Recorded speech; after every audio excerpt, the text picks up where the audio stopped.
overnight train ride in India. Yay.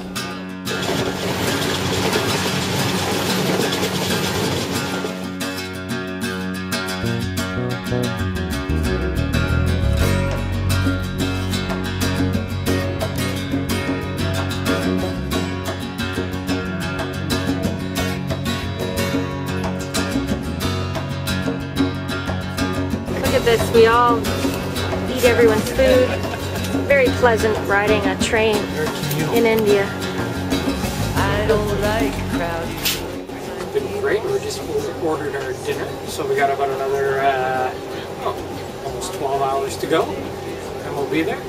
Moving slowly but surely. This is your India train bathroom. Doesn't smell too bad yet.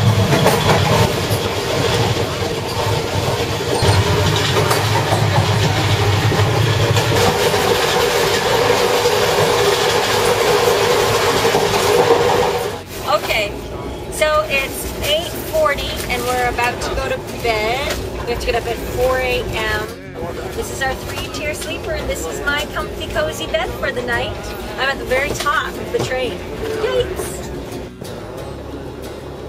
There's my bunk. This is the very top.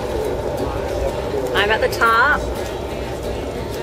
There's the next level, down 2. And there's the third one down there. Hey, Deb's way up top. Sleepers are all out, ready to go.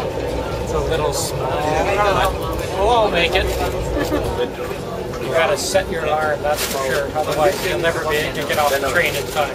They don't announce the stations or anything like that, so you're on your own. Could be going to Goa and end up in Bombay. Standing fast, we hold our own, snarling like dogs with bones. Up against the world alone, we act as if it's just a joke. Alright, I'm in second berth now. It's barely long enough. I think my feet might stick off in the end, but that's okay.